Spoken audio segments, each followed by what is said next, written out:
Ok, giờ nâng prai computer Asusពី Windows ធម្មតាចេះយើងនឹងប្រែទៅជាYouTube server វិញអញ្ចឹងដើម្បីបានជា YouTube server យើងត្រូវធ្វើ flash boot អញ្ចឹងដើម្បីធ្វើ flash boot យើងត្រូវមើល BIOS វា model គេ mode គេជា mode UEFI ឬមួយក៏ legacy អញ្ចឹង computer នេះមានជា style ដូចជា series ចាស់ដែរអញ្ចឹងដើម្បី search ខ្ញុំបិទ search ពាក្យ system ដើម្បីមើល BIOS វានេះ BIOS វា mode UEFI អញ្ចឹងពេលយើង boot flash យើងត្រូវយក mode ហ្នឹងឲ្យវាត្រូវជាមួយ BIOS របស់ computer ហ្នឹងអូខេបន្ទាប់មកយើងត្រូវមាន flash boot ហ្នឹងអញ្ចឹងយើងដោតទៅលើ computer យើងមុនដើម្បីធ្វើ flash boot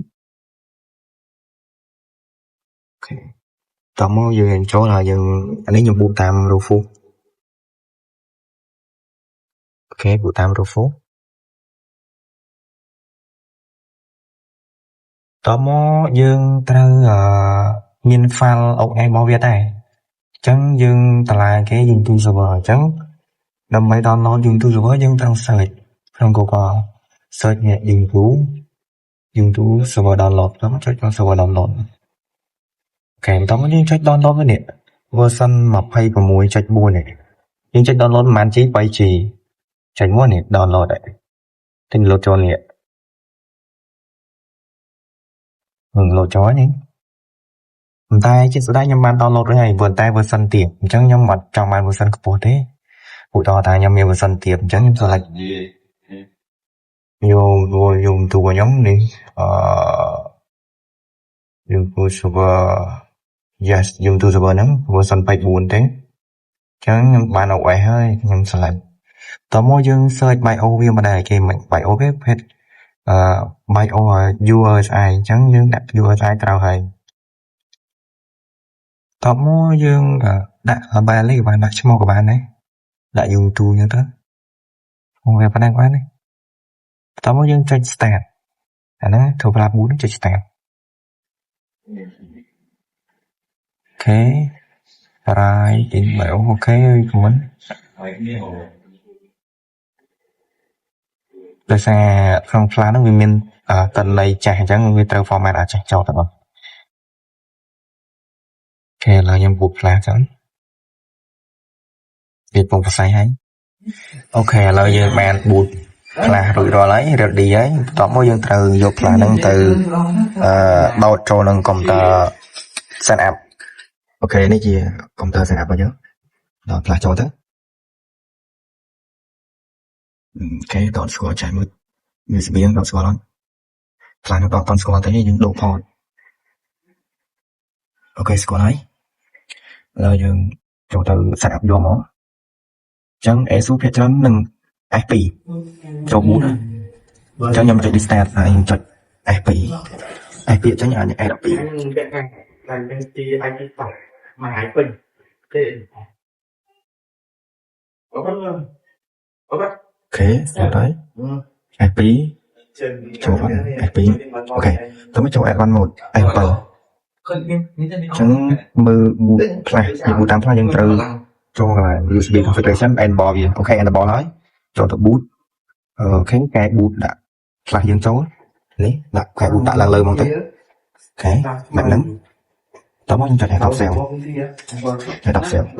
ដើម្បី boot YouTube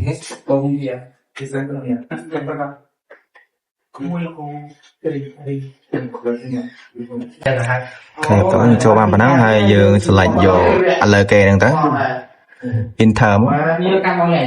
có thời gian không phải trả không đó có không đấy anh ngon à có sao không ngon អូខេហើយយក English ទៅ Don enter ទៀតនេះ enter with continue អញ្ចឹងយើងចុចលេខទៅទៀតupdate with update without continue without updating អូខេ enter ទៀត tab គេក៏តប enter ចុចបែបនេះ enter ម្ដងទៀត hero key ចុចក្រោម continue ត្រង់ចំណុចនេះយើងគេឲ្យដាក់យកណាមហើយនឹងយកណាម server មាន username password អូខេយើងដាក់តាមហ្នឹងមកឈ្មោះគេអូខេឥឡូវខ្ញុំដាក់លេខហ្នឹងគឺឈ្មោះហ្នឹងហើយ password យើងដាក់មកដាក់ទៅអូខេតោះខ្ញុំចុច continue អូខេខ្ញុំចុច continue ទៀតនេះថែបcòn dương còn ok dương về đó tiếng đấy dương trong cái sân sạch nữa dương cho menu full lock các bạn đấy mà tiếng đấy ok hay trang web sạch install trong trường hợp những cứ install đang dùng thích về install được component bởi chỉ như vậy mình này một chân nốt bao nhiêu túi đấy trong những trang trang về ai chỉ không bằng thì từ đồng tiền đó dạng dùng ấy ok បន្ទាប់ពីយើងបានរងចាំវាមួយទៅហើយយើងមានឃើញពាក្យ reboot now ហ្នឹងយើងចុច select យក reboot now ហ្នឹងមកអញ្ចឹងវាចិត្តចប់ហើយផ្សេងហ្នឹងយើងរងចាំវាសិនមក enter មកតង់អូខេអញ្ចឹងយើង welcome បំ Ubuntu server terminal โอเคจะจับเราให้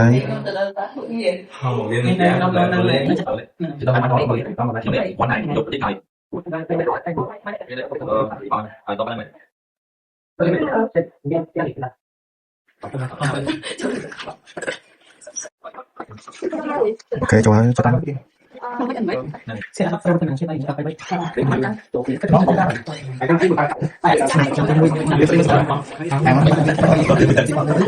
kita mau di macam saja.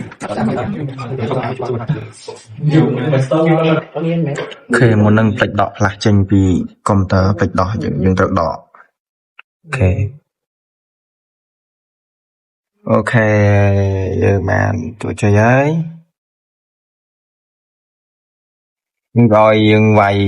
user and password login ចូលអូខេខ្ញុំដាក់ password ដាក់អីចូលដល់ហើយអូខេបាន login ចូលហើយអញ្ចឹងយើងបាន install បានជោគជ័យហើយ Ubuntu server របស់យើងតោះមកខ្ញុំវាយ comment sudo install update យើងអី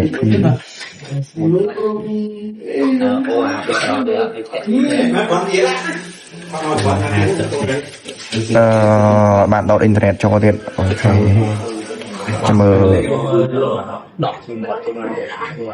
install update អូខេអញ្ចឹងដើម្បី clear comment clear មកអូខេអញ្ចឹងការប្រសេស install Windows យើង install Ubuntu server របស់យើងគឺចប់ហើយមានតែប៉ុណ្្នឹងទេអញ្ចឹងវីដេអូនេះមានប៉ុណ្្នឹងទេបាយបាយ